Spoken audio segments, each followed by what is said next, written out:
बदतमीजी कर रही है मेरे सामने, ज़ुबान चढ़ा रही है मेरे सामने।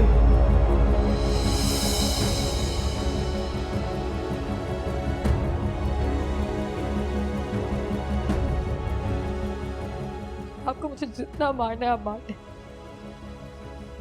लेकिन अपने माँ बाप के बारे में एक लफ्ज मैं नहीं सुनूंगी, कभी नहीं सुनूंगी। ज़बान दराजी करती हो मेरे सामने, तुम ज़बान दराज।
ये लड़की मेरे सब्र का इम्तिहान ले रही है।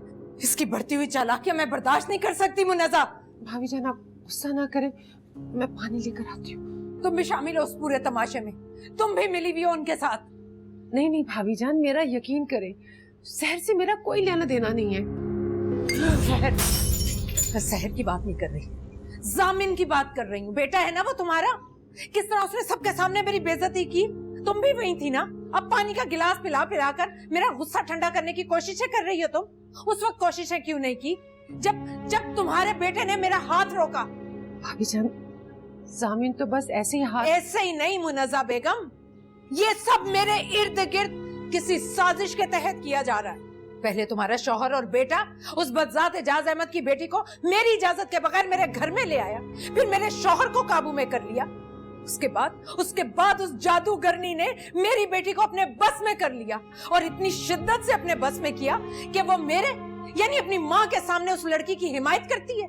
मेरा भतीजा घर आया तो तुम सब लोगों ने मिलकर शहर के साथ उसकी शादी की प्लानिंग शुरू कर दी, और जब मैंने उस 2 टके की लड़की को उसकी औकात याद दिलाना चाही तो तुम्हारे बेटे ने मेरा हाथ पकड़ लिया। मैं अभी जाके जामिन की खबर लेती हूँ। भाभी जान आप गुस्सा मत करें। गुस्सा? अरे उस कम नस्ल शहर की वजह से तुम सब घर वालों ने और जामिन ने मुझे दीवार से लगा दिया। मेरी बेटी मेरे मुंह को आती है, जामिन मेरा हाथ पकड़ लेता है, और तुम कहती हो कि मैं गुस्सा ना करूं, मैं चीखूं ना। मैं एक एक को देख लूंगी, मैं देख लूंगी मुन्नज़ा बीबी, तुम सबको देख लूंगी मैं। भाभी जान इसमें मेरा क्या कसूर है? मैंने क्या किया है? तुम्हारा क्या कसूर? अरे मैं अच्छी तरह से जानती हूँ तुम्हारी दिखावे की हमदर्दियां, तुम्हारी चालाकियां। तुम भी इनके साथ मिली हुई हो, मैं अच्छी तरह से जानती हूँ तुम इन सब के साथ मिली हुई हो। जाओ, चली जाओ यहाँ से, दबा हो जाओ, मैं तुमसे कह रही हूँ, जाओ।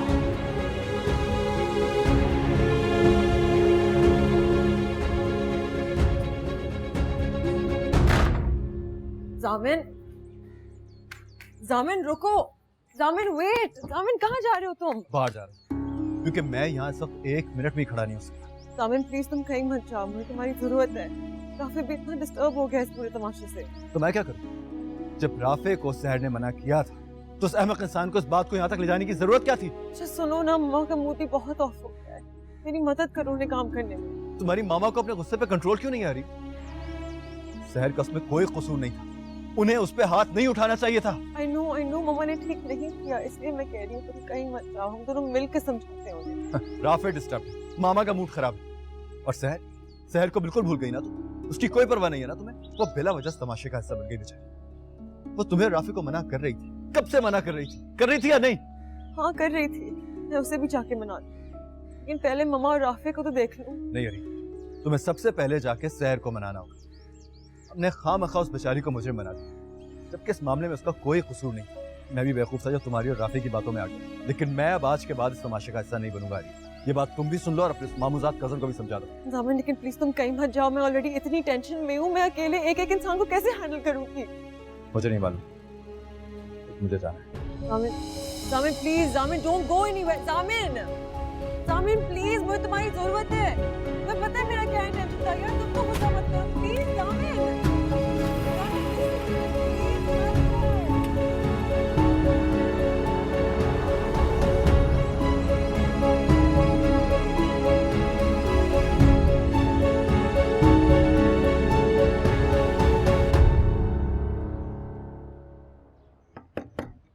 मम्मा, मम्मा मैं अंदर आ जाऊं? नहीं।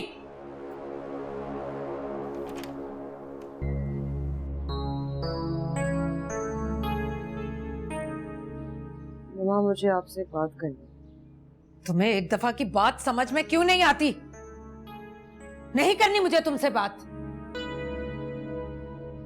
किसी से भी नहीं करनी। नहीं देखनी मुझे किसी की भी शक्ल। अच्छा मम्मा आप रिलैक्स कर जाए ना आप। तुम्हारी बला से मैं रिलैक्स करूं या ना करूं? तुम होती कौन हो मेरी फिक्र करने वाली? मैंने तुमसे कहा कि यहां से चली जाओ इससे पहले कि मेरा ब्लड प्रेशर हाई हो जाए। मम्मा जो हुआ उसमें सहर का कोई कसूर नहीं। सहर सहर सहर, इतनी फिक्र सहर की तो उन लोगों को नहीं थी जो उसे पैदा करके मर गए और छोड़ गए हमारे सरों पर। हरीम मैं तुमसे कह रही हूं कि मुझसे बात मत करो, जाओ यहां से।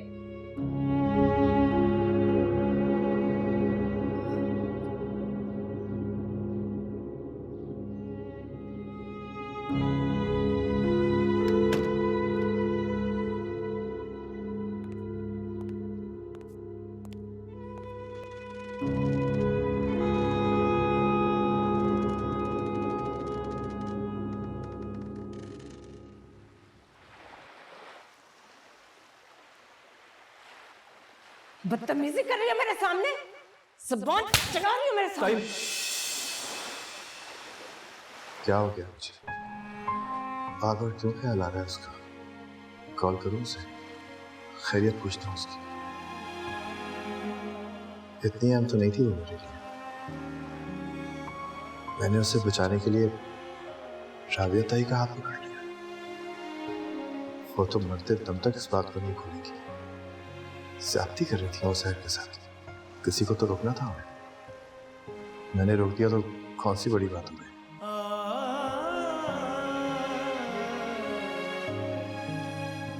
पता नहीं जामिन कहाँ चले गए। खाने का टाइम हो गया और अब तक नहीं आए। कॉल करके पूछूं? नहीं, मैंने उन्हें कभी कॉल नहीं की। मुझे करने देनी चाहिए। राबिया ताई का जिस तरह उन्होंने हाथ रोका था, इस बात का क्या मतलब है?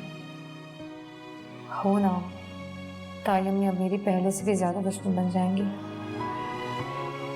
कहीं जामिन के इस तरह रोकने से उनको शक तो नहीं हो जाएगा? अगर उन्हें पता चल गया मेरा और जामिन का निकाह हो चुका है तो?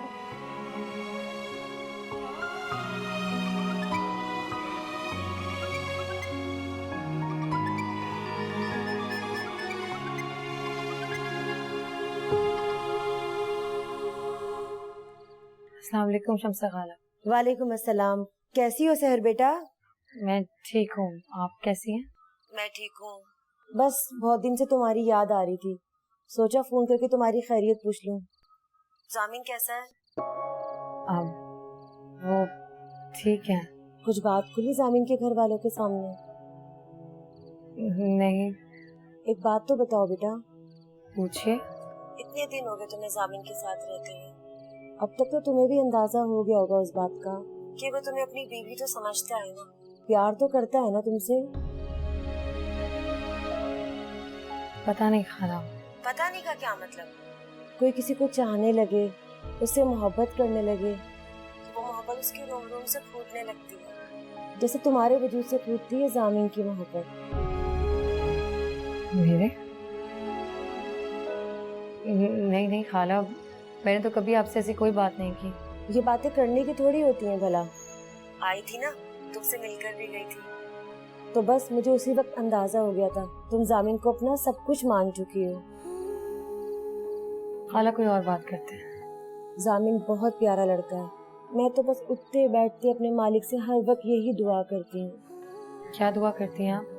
यही कि जैसे तुम अपना आप उसे सौंप चुकी हो, वो भी अपना सब कुछ तुम्हें सौंप दे। और ऐसी कोई बात नहीं है, मैं और जामिन तो एक दूसरे को ठीक से जानते तक नहीं है। तुम देख लेना, एक दिन मेरा रब तुम दोनों को इतनी खुशियां देने वाला है, तुम दोनों से संभाल ही नहीं जाएंगी।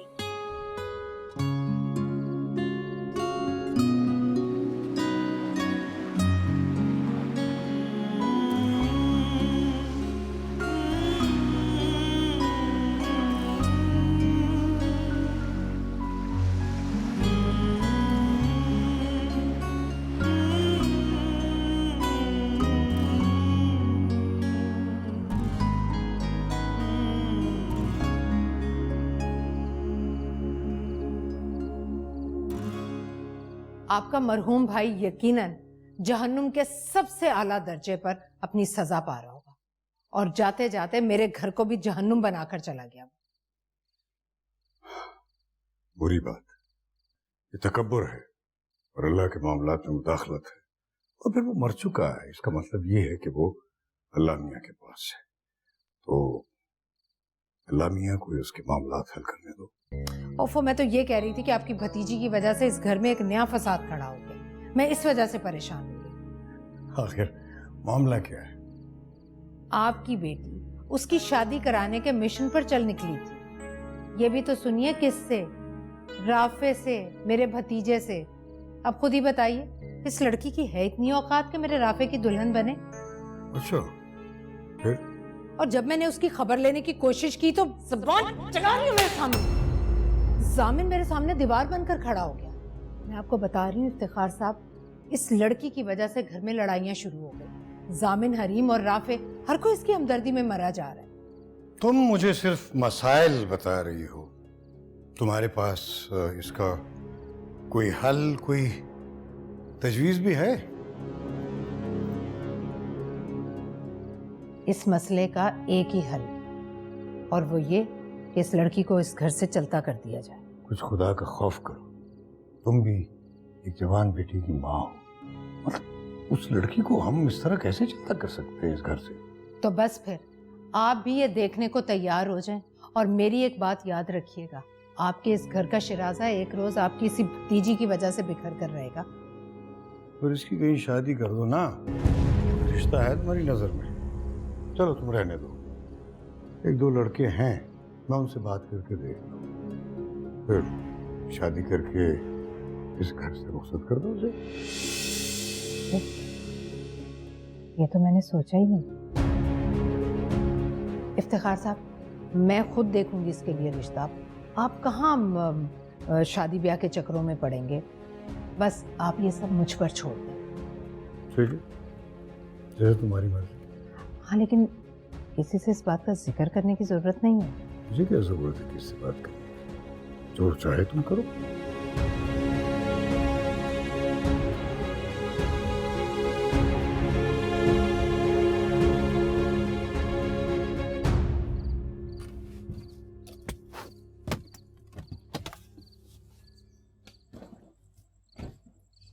सामिर, मुझे तुम्हारी कसम रिजेक्ट कर दिया। और सिर्फ रिजेक्ट नहीं, लाउड एंड क्लियर रिजेक्ट कर दिया। तुझे तो मैंने अपना वकील बनाया था यार। मुझे रिजेक्ट करने का मतलब कि उसने तुम्हारी वकालत को भी रिजेक्ट कर दिया। मैं सब बहुत थका हुआ, इस मौजूद पर बात नहीं कर सकता। सामिर, वकील अगर अपना मुकदमा हार जाता है ना, तो उसके साथ साथ उसकी क्लाइंट की भी बेइज्जती हो जाती है। बंदा हमदर्दी में, कर्टसी में कंधे पे हाथ रख के सॉरी बोल देता है।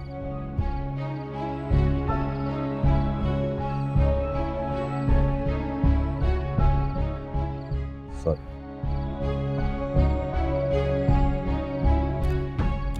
मुझसे रिजेक्शन सहा नहीं जा रहा जामिन। मैंने सोच लिया कि अब मैं इस घर में नहीं रहूंगा। मैं हमेशा हमेशा के लिए ये घर छोड़ के जा रहा हूँ।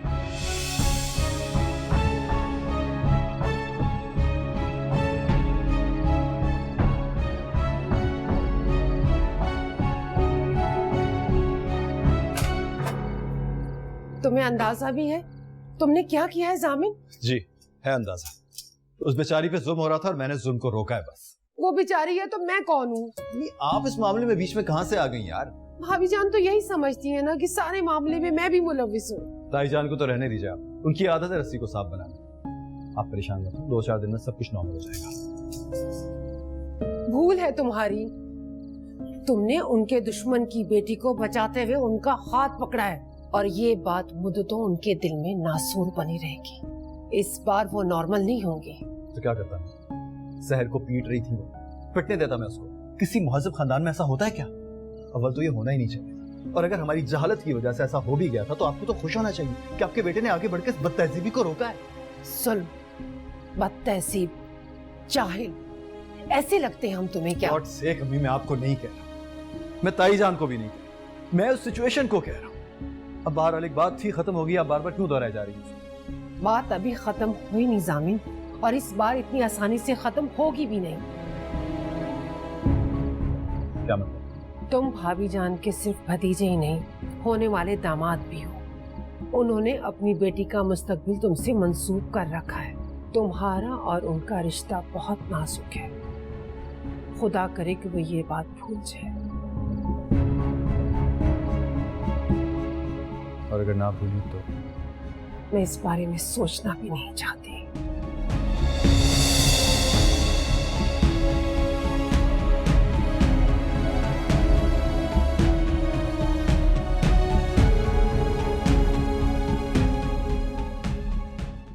क्या सच कह रही हो तुम?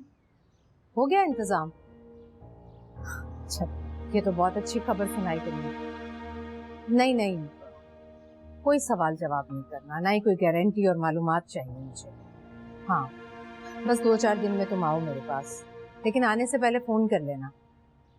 हाँ चलो ठीक, ओके, खुदा हाफिज़। अस्सलाम वालेकुम मम्मा। आज मैं सिर्फ आपके लिए शॉपिंग करने गई थी। देखिए मैं आपके लिए कितनी सारी चीजें लाई हूँ। मुझे कुछ नहीं देखना और ना ही तुमसे कुछ लेना है।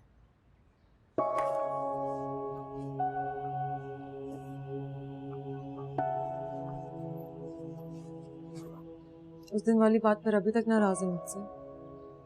हाँ हूँ। ऐसा मत करे ना मम्मा, माफ कर दे मुझे, बात भी खत्म हो गई। बात खत्म नहीं हुई थी, बात खत्म की थी मैंने तुम सबके सीनों पर चढ़कर। मम्मा वैसे सहर शुरू से मना। खबरदार, उस लड़की की हिमायत में एक लफ्ज मत बोलना। अच्छा सॉरी सॉरी, प्लीज गुस्सा मत करे ना, आपकी सेहत के लिए बुरा है। ठीक है, मुझे बताओ, अपने मंगेतर से बाज़पुर्स की तुमने? किस बारे में? उस दिन के वाक़े के बारे में। वो भी मुझसे मुंह फुला के बैठ गया, लेकिन अब ठीक हो गया। क्या? वो मुंह फुलाकर बैठ गया तुमसे? क्यों? यही वो बोल रहा था कि एक दफा जब सहर ने मुझे मना कर दिया था तो मैं उसके पीछे क्यों पड़ गई थी। एक बात याद दिलाना चाहती हूँ तुम्हें, तुम्हारा मंगेतर तुम्हारे बाप के ऑफिस में नौकरी करता है, और ये घर जहां वो अपने माँ बाप के साथ रहता है वो घर मेरा है, और मेरे बाद तुम्हारा। मैं आपकी बात का मतलब नहीं समझी। अगर जामिन, वकार और मुनज़्ज़ा को उठते बैठते मैं इस बात का एहसास नहीं दिलाती तो ये मेरा बड़ापन है। इसके लिए उन्हें मेरा और तुम्हारा शुक्रगुजार होना चाहिए। आप कहना क्या चाह रही हैं मम्मा? जिस तरह तुम्हारा मंगेतर उस 2 कौड़ी की लड़की की खातिर मेरे सामने खड़ा हो गया था, होना तो ये चाहिए था कि तुम उससे नाराज होती, उसकी खबर लेती, उसकी जिंदगी अजीरन कर देती। उल्टा तुम मुझसे कह रही हो कि वो तुमसे मुंह फुलाकर बैठ गया। अरे मुअत्तम ना करूं तुम्हारी अकल पर तो फिर क्या करूं? मेरे ख्याल से जामिन ने उस दिन जो कुछ भी किया ठीक किया था मम्मा। जो भी है, मुझे सहर के पीछे नहीं लगना चाहिए और आपको भी उसे मारना नहीं चाहिए। अरे औरतों वाली कोई बात है तुम्हारे अंदर या नहीं?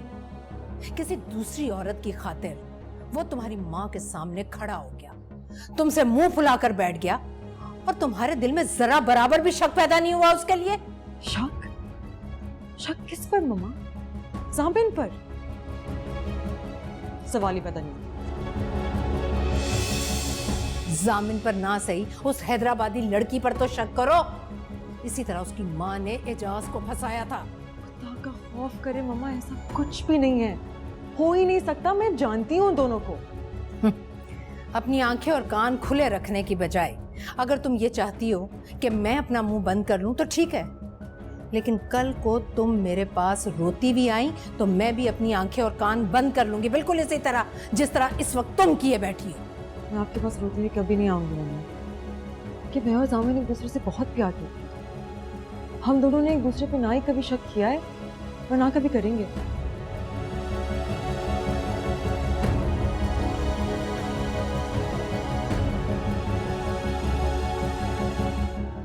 तुम कहाँ जा रहे हो?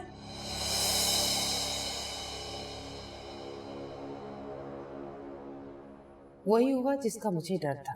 भाभी जान इस बात को दिल से लगाकर बैठ गई है। जामिन को भी पता नहीं क्या मुसीबत पड़ी थी उनका हाथ रोकने की।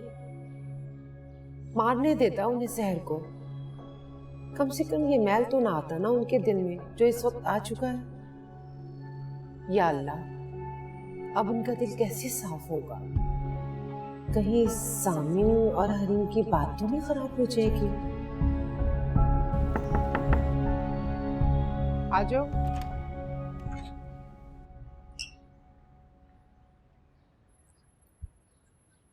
आपके लिए ब्लैक कॉफी। मैंने तो नहीं मांगी थी ब्लैक कॉफी। मैं अपने लिए चाय बना रही थी, सोचा आपके लिए भी कॉफी बना दूं। रुको सहर, राफी अच्छा लड़का है, ये तुम्हें इनकार क्यों किया? जी वो क्या तुम इस जहन्नुम से निकलना नहीं चाहती? कर लेती ना उससे शादी, चली जाती यहाँ से। ताया में बस मुझे जो बेहतर लगा मैंने वो किया। तुम्हारा ठीक दुनिया वालों की नजर में ठीक नहीं है। क्या मतलब? शादी तो दुनिया की हर लड़की करना चाहती है, और तुम्हारे जैसी लड़की जिसका कोई ठिकाना ही ना हो, और राफी जैसे लड़के को इनकार कर देना ताज्जुब की बात है। वो मैं किचन में देखती हूँ खाने में क्या पक रहा है। मेरी बात अभी मुकम्मल नहीं हुई। तुमने राफी को इनकार क्यों किया? क्या तुम किसी और को पसंद करती हो? नहीं ताई जान, किसी को पसंद नहीं करती। किसी और से शादी करना चाहती हो? तो क्या तुम शादी ही नहीं करना चाहती? नहीं, नहीं करना चाहती। मैं किचन में देखूं।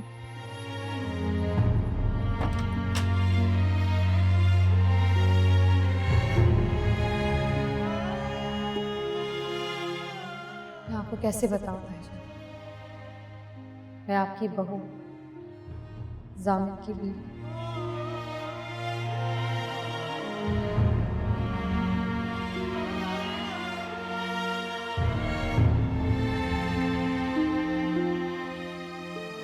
मुझे जामिन और हरीम की शादी में अब बिल्कुल भी देर नहीं करनी चाहिए। दिमाग खराब हो गया तुम्हारा? उस 2 टके की लड़की ने तुम्हें इनकार किया और तुम घर छोड़कर चलते बने, मुझे छोड़कर जा रहे हो तुम? मैंने सारी जिंदगी तो उस घर में नहीं रहना था, कभी ना कभी तो मैंने जाना ही है ना।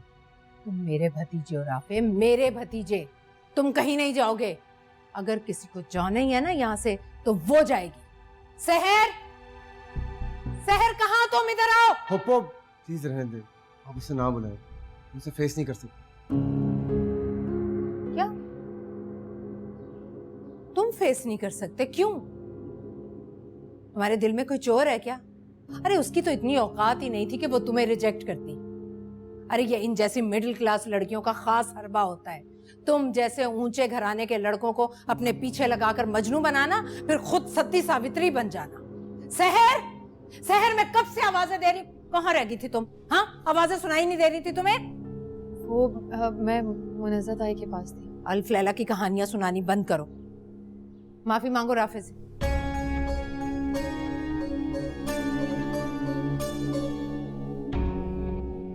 जी ऐसे क्या देख रही हो? मैंने तुमसे कहा कि राफे से माफी मांगो। किस बात की माफी? माफी मांग लो सहर, वरना मैं तुम्हें अभी और इसी वक्त। I am sorry Rafe. अंग्रेज की बच्ची मत बनो, उर्दू में कहो। बोलो बोलो, राफे मुझे माफ कर दें, कहो।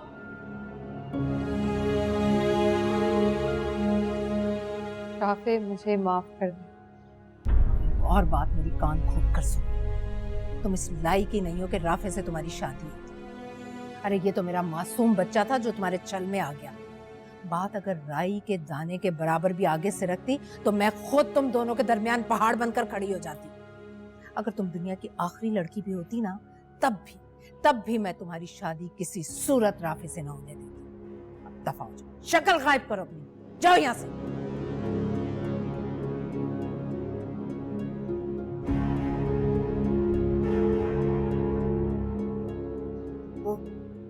को क्या जरूरत थी उसे ये सब बोलने की? तुम पर साबित करना चाहती थी कि तुमने किस कूड़े में मुंह दिया। तुम इस लड़की की खातिर घर छोड़कर जाना चाह रहे थे, मुझे छोड़कर जाना चाह रहे थे। तुम कहीं नहीं जाओगे। अगर कोई जाएगा यहां से तो वो लड़की जाएगी, सुना तुमने?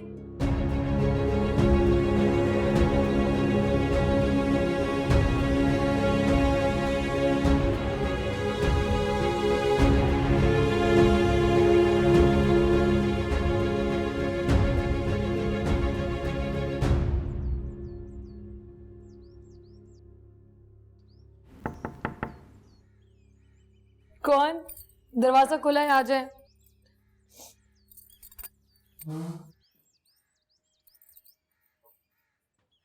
आप यहाँ क्यों आए?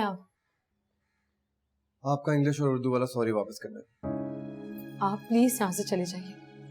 क्या आपको कभी किसी ने रिजेक्ट किया? मुझे आपके किसी सवाल का कोई जवाब नहीं देना। आप प्लीज यहाँ से जाइए। चला जाऊंगा, लेकिन एक बार मुझे अपने रिजेक्शन की वजह तो बताइए। कोई वजह नहीं है राफे। वजह तो है, लेकिन आप बता नहीं रही। देखिए, इससे पहले यहाँ कोई आ जाए, आप प्लीज यहाँ से चले जाइए। आपने अपनी आंखों से देखा है कि मेरी जिंदगी इस घर में बहुत मुश्किल है। उसे प्लीज और मुश्किल मत बनाइए। आप जाइए यहाँ से। जा रहा हूं, लेकिन जाने से पहले आपको एक बात बताना चाहता हूं। आज नहीं तो कल इस रिजेक्शन की वजह मैं जान कर रहा हूं, क्योंकि मैंने आपसे प्यार किया था, सच्चा प्यार किया था आपसे।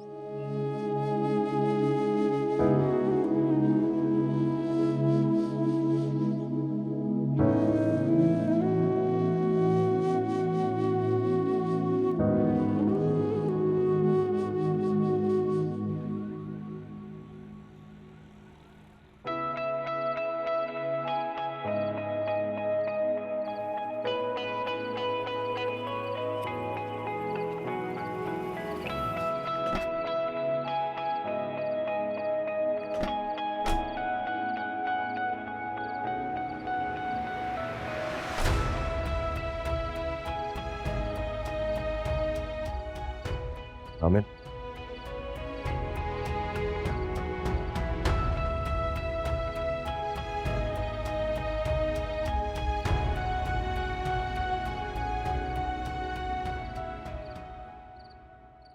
सब खैरियत है सर?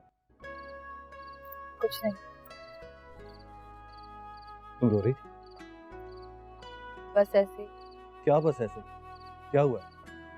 घर में कुछ हुआ है क्या? नहीं। किसी ने कुछ कहा है तुम्हें?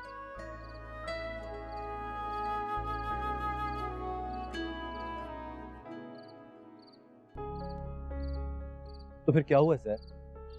बताओ। कुछ नहीं हुआ जामिर। आप मेरे बारे में फिक्रमंद मत हुआ करें। मैं आपकी जिम्मेदारी नहीं हूं।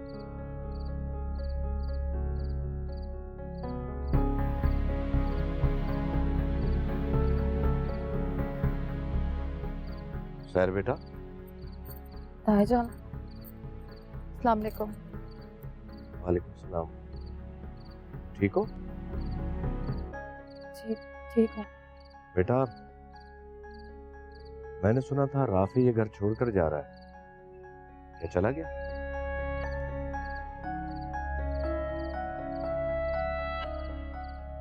क्यों? पता नहीं ताया जान, आप प्लीज किसी और से पूछिए।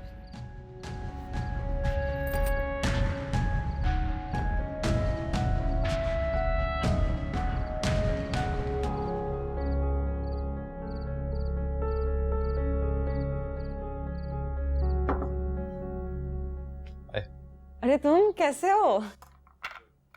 ये मूवीज कहीं से तुमने लाने के लिए? थैंक यू सो मच जामिन। तुम कब तो लगाऊं, साथ में बैठ के देखते हैं। नहीं यार, अभी बिल्कुल मूड नहीं हो रहा, फिर कभी सही। हाँ, थके हुए लग रहे हो। बहुत थका हुआ। अच्छा, ये राफे का है, नजर नहीं आ रहा, चला गया क्या? नहीं, वो जाने लगा था, फिर मम्मा ने उसे रोक लिया था। रोक लिया? क्यों? ऑब्वियसली शहर की वजह से वो राफे को कहाँ जाने दे सकती थी। फुल एक्शन मोड में आ गई थी जब राफे ने कहा मैं जा रहा हूँ। एक्शन? क्या मतलब? कुछ और तो कर नहीं सकती थी, तो शहर को बुलाकर खूब जलील किया। पता है, कभी कभी मुझे उस बेचारी पर बहुत तरस आता है। शायद इसीलिए मैं उसकी शादी कराना चाहती थी। अच्छा, तो इसीलिए वो बाहर लॉन में रो रही थी। तो तुमने उसे रोता हुआ देखा? ऑफ कोर्स यार। तो फिर तो उसने तुम्हें सब कुछ बता दिया होगा। कुछ नहीं बताया उसने। कहाँ बताती है वो, मैं पता तो है। लेकिन तुमने पूछा तो होगा कि तुम रो क्यों नहीं हो। पूछा था मैंने, कुछ नहीं बताया उसने, ना मुझे ना बाबा को। ओ, चाचू तुम्हारे साथ है? मैं ऑफिस से आ रहे थे, वो लॉन में मिल गई थी। सही सही। ओ, मम्मा ने एक मैसेज दिया था तुम्हारे लिए। क्या? वो कह रही थी कि तुम और जामिन राफे के साथ ज्यादा से ज्यादा टाइम स्पेंड कर लो, आउटिंग्स पर लेकर जाओ, डिनर पर लेकर जाओ, ताकि वो खुद को यहाँ इतना अकेला ना फील करे। ठीक है, चलेंगे किसी दिन।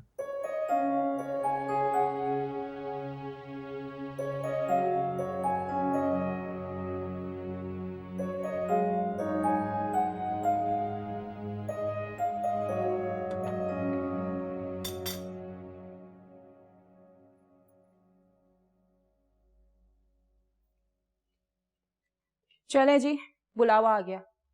बड़ी बेगम साहिबा बुला रही हैं। मुझे? हाँ, वो बड़ी बेगम साहिबा है, इस घर की मालकिन है। उनका जब जो दिल चाहे कह सकती हैं। देर मत करो, जल्दी जाओ।